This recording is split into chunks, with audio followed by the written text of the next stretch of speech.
This is going to be a pretty tough lesson. It's on the stereo exciter slash enhancer. So the first thing I want to show you is exactly how the exciter colors the sound.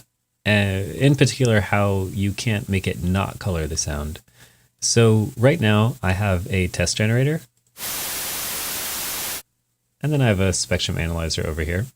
And then I have that test generator running into another track. And I'm going to phase flip the other track. Here's my phase flip switch right here. So now we have a perfect phase cancellation. This is just an effects channel track. So now I'm going to put on the exciter slash enhancer, and this is just a plugin version of it. It's part of this MDEX pack, but it's the same exact exciter slash enhancer that's in the Kronos. So when I bypass it, even though I have these initialized settings, we do change the signal in some way, which breaks the perfect phase cancellation. And if you want to see what I'm talking about, let me just use the EQ here. See how when I use the EQ, that's where the perfect phase cancellation is breaking between the two tracks. So that shows just a lack of symmetry. So anyway, when I enable this plugin, you can see that a bunch of high end comes in. So no matter what, you're gonna get some high end coloration. And then if I change the point, even though there's no exciter blend, I'll get into more details of what these parameters do in a second. But even if I change the point with no exciter blend, it still causes some troughs. So let's get into exactly what the exciter does. The exciter is kind of like a strange high-end comb filter or like psychoacoustic filter. It causes peaks and troughs in the sound, particularly in the high end. And it creates peaks and troughs based on the blend. The blend will do it in one direction, and then if you do minus blend, it'll kind of do it in the other direction. I guess the best way is just to show you. And in fact, I could just show you this on the regular version of the track. There's no reason for me to show you with the cancellation. So I'm gonna go and go to my mixer. I'm gonna grab MDEX and put it in front of the tone generator, and then I'll go ahead and just mute this effects track. So now we're just looking at the noise, and we have the exciter slash enhancer placed on the noise. So if I put the blend all the way up, you'll see I'm creating a peak in the high end. If I put it down, I'll create a kind of attenuation there. It's like a notch filter. And then when you move the point, you're moving that filtering down the spectrum. So let me give it some boost, and then I'll move the point. Even though it's positive values, I'm moving this peak down. And you can see other peaks and troughs. And then if I flip the blend, I actually kind of flip where the peaks and troughs are. You can see that. So they're one way, and then they're the other way.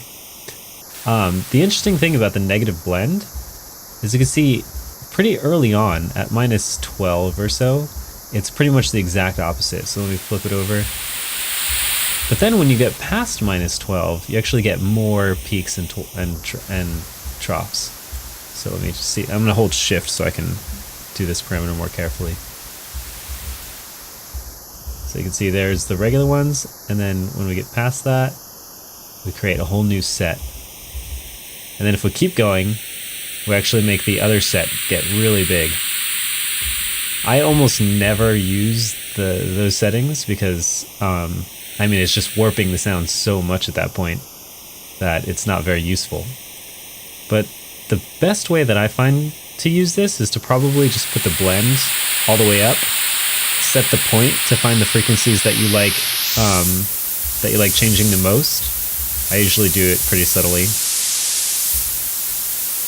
like around there. And then what I do is I put the blend back to 0, and then I kind of just push it up until I get the amount of gain that I want. Usually, again, I usually do it pretty steadily, just a little bit of a high-end boost. But you can get crazy with it if you want. All sorts of peaks and troughs, especially with the negative direction.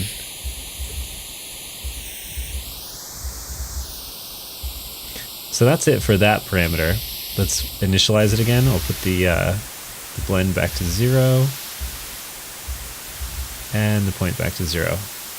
And remember, we are still getting subtle coloration compared to when it's bypassed. That'll come into play later. So now, let me turn off this test generator. Actually, I'll just remove it and I'll bypass MDEX. So now I want to show you what the enhancer does. So this is where things get pretty interesting. I have this drum loop here. I'll go ahead and play it.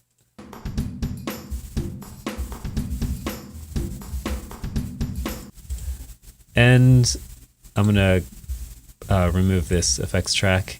And I've duplicated that drum track right here. And the reason I did that is to show you manually what the enhancer does.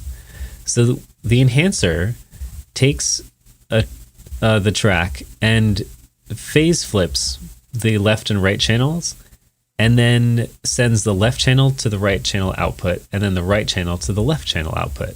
And what this does is it gives you just the side information of the signal. And I'm going to get into mid-side a lot in this tutorial. So let's do that. First, I'll do that manually. So I have a copy of my drum loop, and I'm going to open up my editor, and let me mute it for now. I'll just hit play. You can see our vector scope is showing stereo information. Now if I unmute this one and then phase flip it, we get a perfect cancellation. But then if I stereo flip it, we get just the side information of the signal.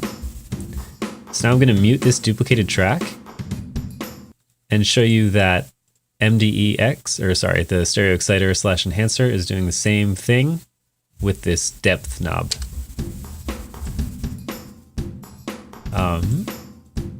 As soon as I enable it. So you can see now we're just getting the sides information.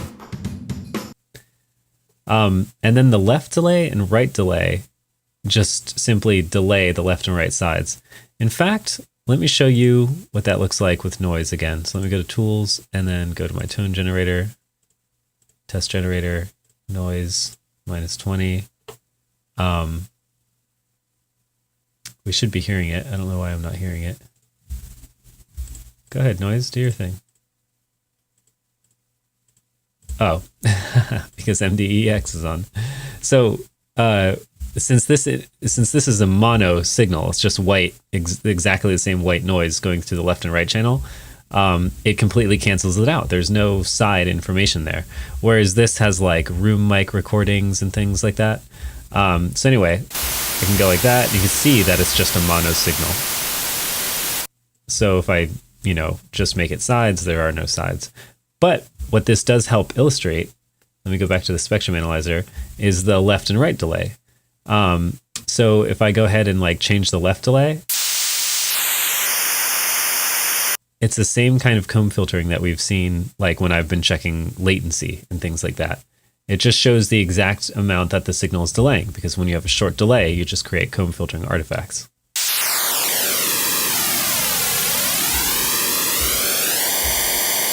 And you can delay the left and right times at different intervals. And for whatever reason, we can't hear the right side. That's kind of strange. I'm getting output here. Well, I'm not going to worry about that right now. I'm too deep into this tutorial to figure out a bug fix. So, actually, let me keep that open.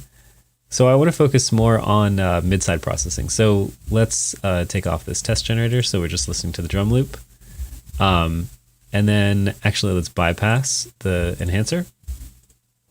And let me enable this other track, which should give us our sides unless I reset things. Yep, so we have our sides. So if we want to essentially decode this mid-side setup, what you do is you take the same track and then you just collapse it down to mono. So I took the left and right channel and I just put them into the center. So I just made a mono down mix of the original track. So I have, again, just to recap, I have the original track, I have a phase flipped and stereo flipped version, and then I have a version that's collapsed down to mono. And let me just solo the mono so you can see that it's just right down the center. And when you take that side information and that mid information and put them back together, you create your original stereo file. It's actually the original stereo file plus 6 dB. I'm not 100% sure why it ends up like that. I think it has something to do with a stereo pan law or something. But nonetheless, it's just to show that we can create a mid and then a side signal by collapsing down to mono and by doing this stereo phase flip stuff. Of course, I don't need this duplicated track. I can just jump into this track, enable our enhancer with the depth all the way up, and then when that's combined with this mono down mix, we again get our recreation of the stereo signal. So what use is this? The usefulness comes in the form of being able to process the stereo and mono information in a track separately.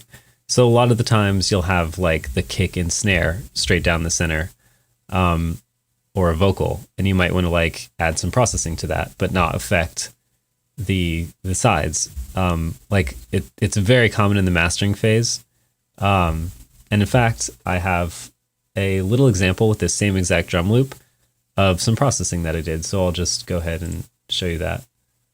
So let me find Kronos. Here we are. So I have that same drum loop. It's UAA 126, which is a jazz ambient kit.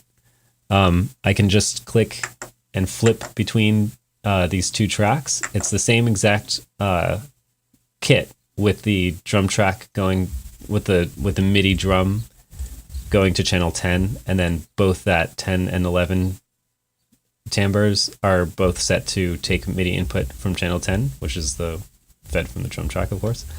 But then I have one of them, 10, routed to the master, the two master effects, and then I have the other one just going straight to the output. And the reason I did that is because in the master effects, I use the stereo enhancer to create my sides, and then I used a mono to mono plugin, a limiter and an EQ to fashion my mids. And then I can set the volume essentially of the mids and sides here. And by having the two tracks the way I have them, I can just switch between them to kind of check my work, to check the original versus the mid-side processed one.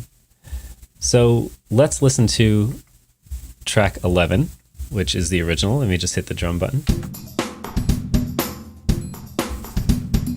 And then I'll switch to the mid-side processed one.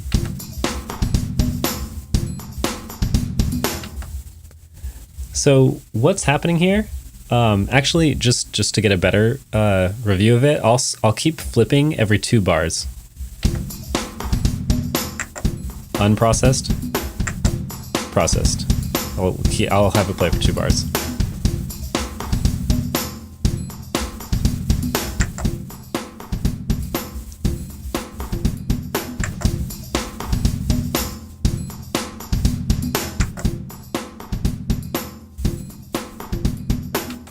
So I don't know about you, but I can hear a huge difference between those two. And what's happening is in the Master Effects, I created my side information by putting the left and right delay times on 0. So I'm not getting any kind of strange phasing there. Putting my depth on 100. Oh, by the way, before I go any further, the reason you can change the left and right delay times are to create pseudo stereo width in a mono signal. Something like that is really good for when you're doing a mono to stereo conversion. just to add like pseudo width. Is very common in mono to stereo plugins, but in this case I'm just trying to create side information, so that's why I have it set up the way I do. So anyway, I created the side information by setting up the enhancer as so, and then I use the exciter very subtly, plus 45 with the emphasis down to 10 to create a little bit of high end. And then I boosted the high end with this this filter, and then I have a low cut filter down minus 3.5 dB. It's super common in mastering to kind of dip out the low end and just put everything that's like below 200 hertz in mono. It's super common mastering practice. The reason for that, actually, I think was originally so the needle doesn't slip off the lathe with vinyl, but nowadays we do it just to get perfect symmetry and it between like sub sounds, so like it hits harder. So anyway, so this fashions my side information, and if you want to just hear the sides, I can actually play the drum loop and then turn down. There it is. By turning down return 2, which is my mid, we're only listening to the sides. Likewise, I can do the opposite. Now we're only hearing the mids. So we're only hearing the sides right here. And then you can hear this like this dip in the low end. I can put that up, or I can leave it kind of down. I think it sounds good at 3.5. Just a little bit, taking off a bit of that low end. And then for the mids, go to routing, take that down. I have the limiter. Actually, I routed it so the EQ is before the limiter because I wanted the limiter to act on the frequencies that I designated here with the EQ. I have a bit of attack going through to give it a bit more punch, but again, the compressor settings are pretty light. I mean, 4:1 minus 16, you know. So unfortunately, it's a little bit difficult for me to just show you a direct comparison because if I play and then bypass this, we just lose the signal entirely. It's just how the routing works in the Kronos. It's too bad that we can't do a bypass to check the wet and dry, because that would have been really helpful when setting your mids and sides. But we get what we get. Also, it's the same thing for the dry wet. We just simply lose the signal on dry. Yeah, so with this setup in this way, you can really dive into a mix and really get everything right. And it's really easy to set, different tracks to different effects. Give them whatever effects you need, and then in the effects routing, you can then just take off for bus select. You just change it to off, and then you can set your sends to the Master Effect 1 and Master Effect 2 set up in the way that I have it to fashion the mids and sides. And you do that for like every single track. You just take off the bus select and then send it. And then in that way, you can really get into like mastering your mix. You can fashion your mids and sides. You can put like a multiband compressor with a stereo mastering limiter as the very last thing. And yeah, there's a lot of fun you could have with the stereo exciter / enhancer. So that's it for this one. I hope this was pretty informative. I know it's pretty complex, especially if you're not used to mid side and what that means. But thank you for watching, and take care.